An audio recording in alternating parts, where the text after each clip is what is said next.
खुशी का सुहाना सफ़र एपिसोड 23। जैसा कि पिछले एपिसोड में खुशी और दुबे जी दीपक को बीमार हालत में देखकर उसे स्कूल जाने से मना कर देते हैं और उसे आराम करने की सलाह देते हैं। खुशी दीपक को इस हाल में देखकर उसके लिए हल्दी गुड़ का दूध बनाती है, मगर दीपक को गलतफहमी हो जाती है खुशी पापा की कोई अननेसेसरी डिमांड पूरी कर रही है और इस वजह से दीपक, खुशी और दुबे जी के बीच में बहस हो जाती है। गुस्से में खुशी और दुबे जी कॉलेज के लिए रवाना हो जाते हैं। नमस्कार दोस्तों, मैं नम्रता शर्मा लेकर आई हूँ अपनी लिखी हुई कहानी जिसका नाम है खुशी का सुहाना सफ़र। उम्मीद करती हूँ कि आपका और मेरा ये सफ़र भी सुहाना रहेगा। अगर मेरी लिखी हुई कहानी आपको पसंद आए तो मेरी इस कहानी को लाइक करें और शेयर करें और चैनल को सब्सक्राइब करके मुझे अपना सपोर्ट और प्यार ज़रूर दें। धन्यवाद। अब आगे। दुबे जी और खुशी अपनी स्कूटी से कॉलेज के लिए रवाना हो जाते हैं। खुशी बहुत उदास और खोई खोई है।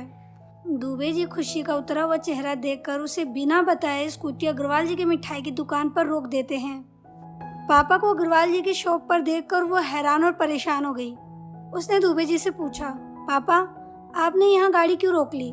दुबे जी बोले, तो फिर बेटा तुम्हें बताओगे गाड़ी में यहाँ नहीं रोकूं तो कहाँ रोकूं? तुम कब से उदास हो और खोई खोई हो।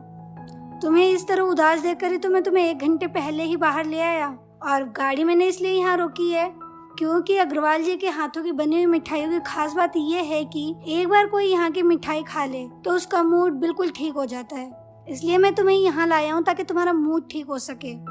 आज तुम इतने जरूरी काम से जा रही हो और इतना उतरा हुआ फेस लेकर जाओगी तो पता नहीं काम हो भी पाएगा या नहीं। खुशी बोली, पापा आपको तो बस बहाना चाहिए अग्रवाल जी की दुकान पर आने का। अगर फिर से उस दीपक ने हमें यहाँ देख लिया तो लेने के देने पड़ जाएंगे और अब मेरे अंदर बिल्कुल भी हिम्मत नहीं है मम्मी की डांट सुनने की।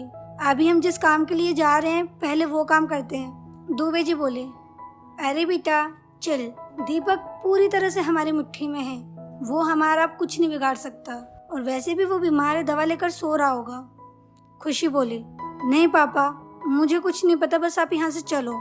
तभी अग्रवाल जी उन दोनों को बाहर बातचीत करते हुए देख लेते हैं और चलकर उनके पास आते हैं। दुबे जी और अग्रवाल जी दोनों एक दूसरे से मिलते हैं और खुशी उन्हें नमस्ते करती है। नमस्ते का जवाब देते हुए अग्रवाल जी खुशी से कहते हैं, नमस्ते बेटा, और कैसी हो तुम?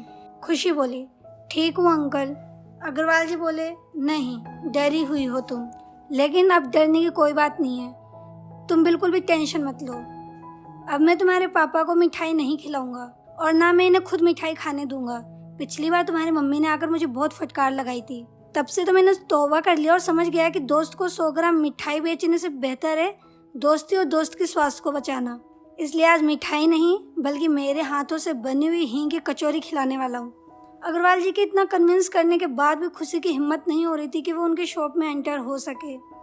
तब दुबे जी खुशी का हाथ पकड़कर उसे अंदर ले गए और दोनों बैठ गए और अपनी कचौरी आने का इंतजार करने लगते हैं। अग्रवाल जी की मिठाई की दुकान पर ही दीपक का दोस्त और क्लासमेट कमल उन दोनों को वहां देख लेता है। कमल उनके घर के सामने ही रहता है तो उसे दुबे जी की बीमारी के बारे में और उनकी बीमारी की वजह से घर के माहौल के बारे में सब कुछ पता होता है। उसे दुबे जी को वहां बैठा देखकर बुरा लगता है कि घर वालों के इतना ध्यान रखने के बाद भी अंकल इतनी लापरवाही कर रहे हैं। वहाँ चल कर उन दोनों के पास आता है और दुबे जी और खुशी से बोलता है, नमस्ते अंकल। हेलो दीदी, कैसे हो आप दोनों? उसे सामने देखकर दुबे जी पूछे, हम तो ठीक है बेटा, लेकिन दीपक की तबीयत ठीक नहीं है इसलिए वह आज स्कूल भी नहीं गया। लेकिन तू क्यों स्कूल नहीं गया और ये तेरे होंठ पर चोट के निशान कैसे हैं? उसने दुबे जी को जवाब दिया, क्या बताऊं अंकल, आज मेरा मम्मी पापा से झगड़ा हो गया। मैंने बोला कि मैं इस स्कूल में नहीं पढ़ूंगा क्योंकि मुझे एमजी स्कूल में एडमिशन लेना है। तो उन्होंने मुझसे वजह पूछा वहाँ एडमिशन लेने का, तो वो वजह मैंने उन लोगों को नहीं बताई।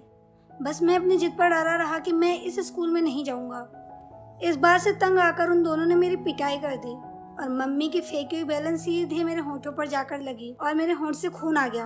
तो उनको मुझ पर दया आ गई और खुद का रिग्रेट कम करने के लिए उन्होंने मुझे पैसे दिए और बोला जा चॉकलेट खा लेना। तो मैं यहाँ चॉकलेट लेने आया था। खुशी बोली, तो बेवकूफ, अगर तू उन्हें वजह बता देता तो इतनी पिटाई तो नहीं होती। ऐसी क्या वजह है जो तू उन्हें नहीं बता सकता?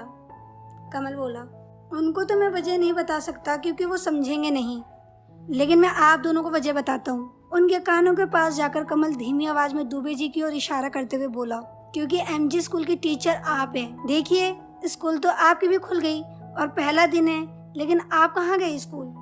ये सुनकर खुशी को गुस्सा आ जाता है, लेकिन दुबे जी कमल से हाथ मिलाते हुए बोले, वेलकम टू माई स्कूल। कमल बोला, जरूर अंकल, आपके स्कूल में एडमिशन लेकर रहूंगा। हाँ अंकल, आप बता रहे थे कि दीपक की तबीयत ठीक नहीं है, तो मुझे उसका हालचाल पूछना है और उसने मुझे एक बहुत जरूरी काम दिया था करने को, वो काम भी करना है, तो एक बार आप मेरी उससे बात करवा देंगे? दुबे जी बोले, हाँ क्यों नहीं, अभी रुक, मैं करवाता हूँ उससे बात। दुबे जी अपना मोबाइल फोन निकालकर अपने घर के लैंडलाइन नंबर पर कॉल करते हैं, पर कॉल कोई नहीं उठाता। कमल बोला, अंकल एक बार और ट्राई करो ना। दुबे जी दोबारा कॉल करते हैं तो दीपक कॉल उठा लेता है। दीपक के कॉल उठाते ही कमल थोड़ी दूर जाकर दीपक से धीमी आवाज में बात करने लगा। खुशी को शक होता है और इस वजह से वह कमल के पीछे जाकर खड़ी हो जाती है और उनकी बातें सुनने लगती है। कमल दीपक से बोला, दीपक तुझे पता है कि खुशी दीदी और अंकल जी कहाँ हैं?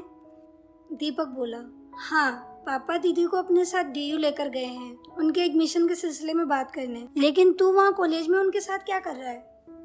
कमल बोला, मैं हूँ तो उनके साथ ही, लेकिन कॉलेज में नहीं, बल्कि अग्रवाल जी की दुकान पर। मैं तो यहाँ चॉकलेट लेने आया था, लेकिन मेरी नज़र खुशी दीदी और अंकल जी पर पड़ गई। वो दोनों अपने ऑर्डर का इंतजार कर रहे हैं। तूने बोला था मुझे कि कभी अंकल को अग्रवाल जी की दुकान पर देखे तो मुझे इन्फॉर्म कर देना, तो मैंने सोचा तुझे बता दूं। ये सुनकर खुशी ने अपना सर पकड़ लिया